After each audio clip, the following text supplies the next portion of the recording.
Hey guys, I'm Mitch, I'm Austin.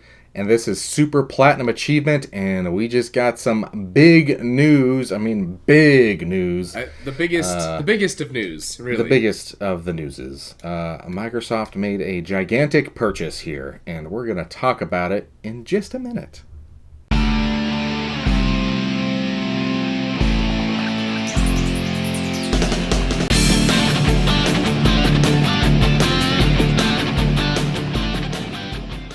First off, guys, if you're new to this channel, hit that subscribe button down below. It helps us out a ton. We really appreciate it.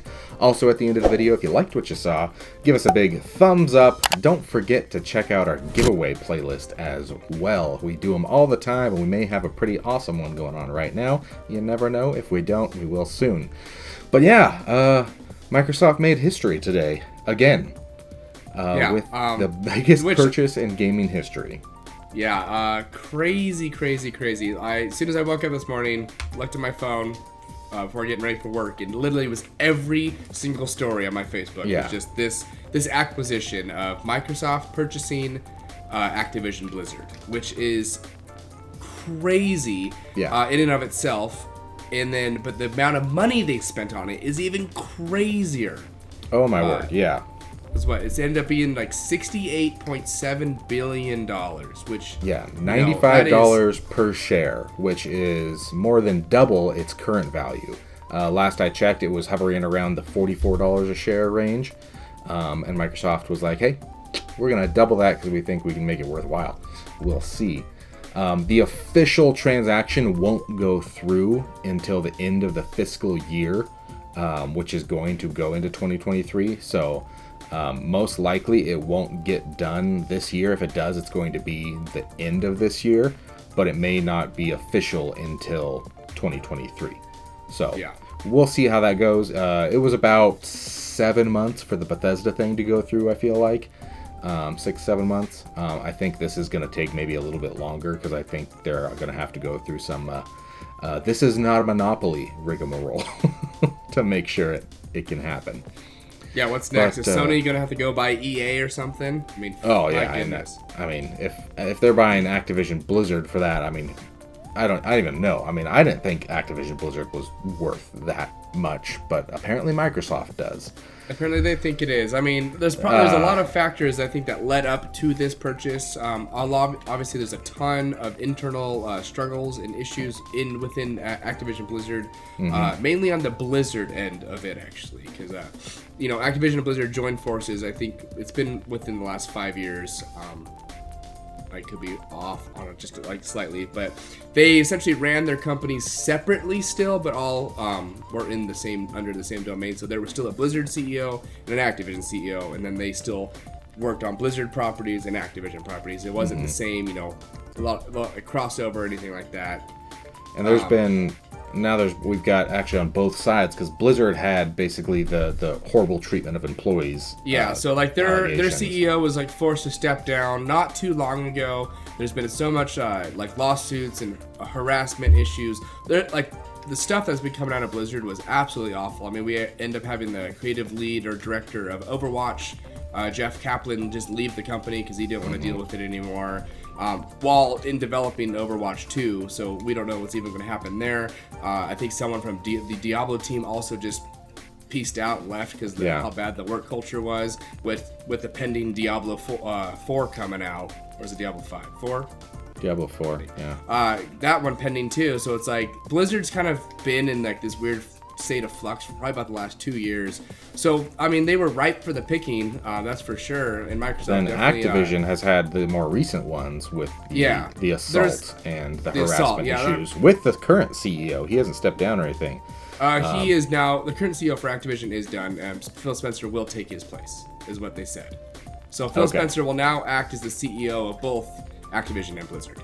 So he's going to be CEO of Xbox, Activision, and Blizzard. In the long run, and like for employees' sake, I think this is a good thing for everybody. I mean, this is going to fix some very toxic companies out there. And honestly, we're looking at you, Riot Games. Yeah, The product they've put out recently has been very subpar with almost everything, as you mentioned. A lot of people were disappointed in the Diablo 2 Resurrection. Yeah, it wasn't. That wasn't good. Just delays. Like I said, Overwatch 2 was supposed to be out by now. It's now delayed indefinitely. We don't even have a date on it. No one knows anything about Diablo 4. Call of Duty, obviously, Vanguard was met with a lot of criticism. Well, Vanguard was subpar. Call of Duty Black Ops Cold War was subpar. Modern Warfare was good. But then you go and play Warzone, and it's just a constant state of a broken game. And it's inundated by cheaters and hackers, and there's just bad glitches that should have been fixed before the game even launched. The fact that it's still in its second year and it still has these glitches and stuff like that just shows that there's either there's no support, and the people are dealing with other things, or they just don't care. So they just don't hopefully care. And that's what I've said for a long time. I've said for the last year or so that I'm not giving this company my money again because their product has been so poor.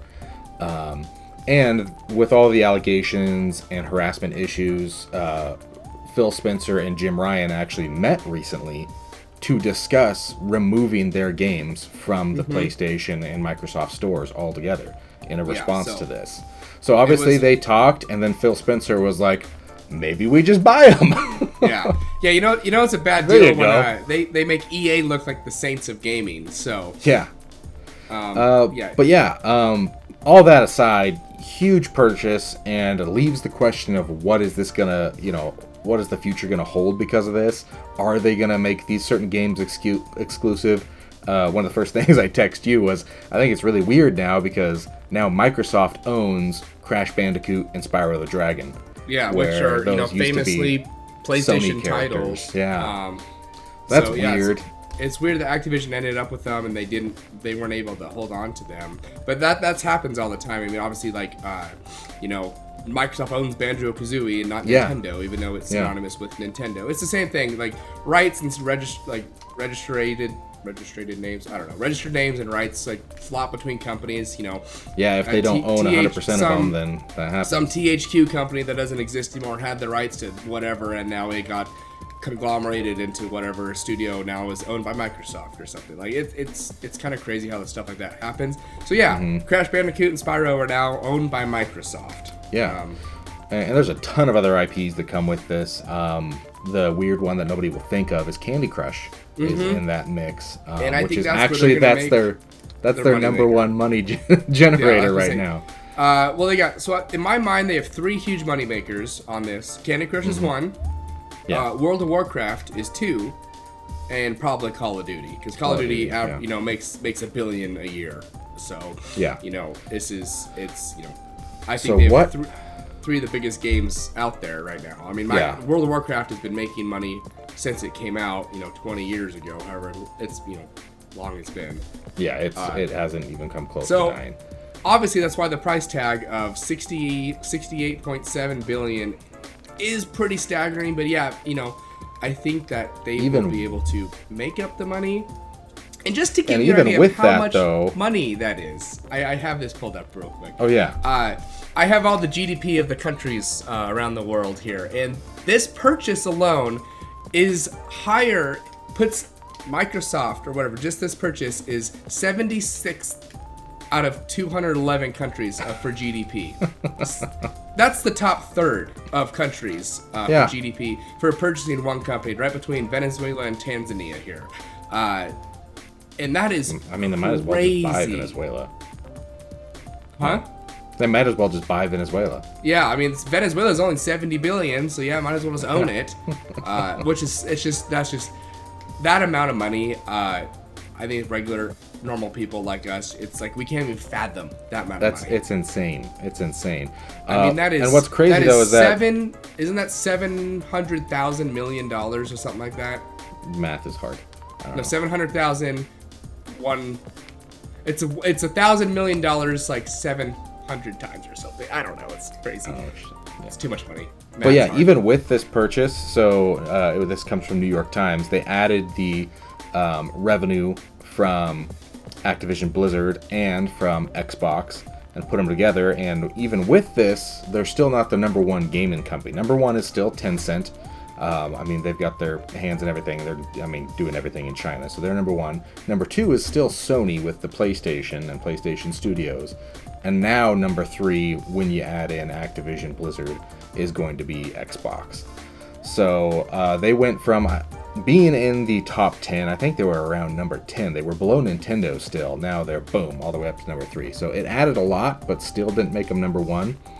What they're going to do with it is the big question. And we had this question when they bought Bethesda of, what are they going to do with these IP? Are they going to make them exclusive? Are they going to make some exclusive and others not?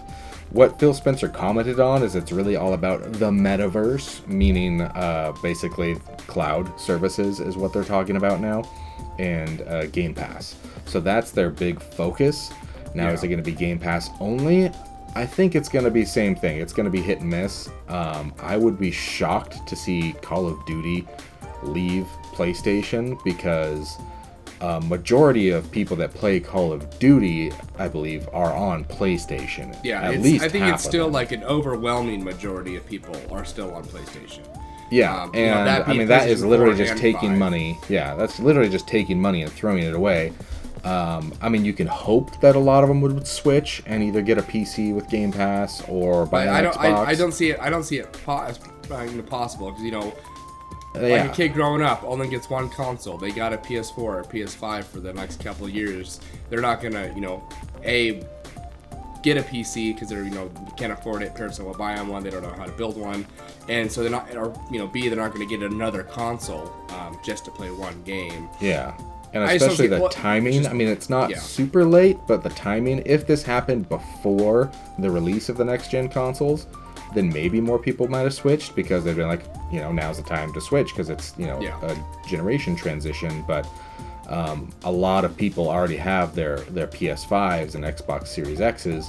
Obviously, there's still a lot to be had. There's an immense shortage of them, but yeah, we'll see where that leads. I don't think it's going to be exclusive. Any Call of Duty exclusivities. Obviously, games. Overwatch, maybe. I can see that one possibly. Yeah. But I don't know because there is such a big esports scene for Overwatch. I don't think they want to cut out part of the audience once again. And it just recently launched on Nintendo. So once again, are you going to take away these poor Nintendo Exactly, fans? That's the other thing too. The carrot they get every now and then of these third-party games, you're going to pull it away. Yeah, so and nothing else is going to change. Obviously, like World of Warcraft and StarCraft, like that's still PC and probably only going to be PC. So StarCraft, because it's an RTS. I could see Warcraft coming to console finally, though. Okay. I think those controls could transition into console, whereas StarCraft not as easily. Obviously, we've seen StarCraft on console before. I believe it was the Nintendo 64 had StarCraft. So who knows? They might do it, and we've had RTSs on there with Halo Wars and Gears Tactics, but so I just don't see it as these games are going to end up being exclusives to Microsoft because also now they got to make up that money again that they just spent. That's a lot of money. You're not going to be able to do it as quickly as you'd like to if you cut out more than half the market on the out there right now because PlayStation still has an overwhelming majority, like control of who's playing where, and it's gonna be PlayStation, and it probably will be throughout this next generation too. Yeah. And I think their plan, I talked to you about it before the video. I think their plan to make up some of that revenue is they're going to increase the cost of Game Pass. I think it was inevitable that they were going to do it before anyway, but now I think this is going to be what pushes them over the edge and says, hey, we gotta increase it because it's a killer deal. Even with Game Pass Ultimate, $15 a month is a killer deal, getting games day one. And I don't think they can afford to keep it that way. I pay $7.99 a month on my computer, and that's it. And I get, obviously that what Game Pass has to offer, and most of the stuff that on Game Pass comes to PC as well. So yeah. It's crazy. So I can see it, like what Mitch is saying, increase the prices or have like a premium service where you have Game Pass, then it's going to be Game Pass with Activision Blizzard games, then you get Call of Duty for free, and stuff like that, which might be a good selling point because I don't think everyone's going to be wild about Game Pass increasing if they don't care about Call of Duty or World of Warcraft or Overwatch, which some people don't. They don't play those games. So I think it'd be kind of unfair to punish the current members who've been supporting it this entire time.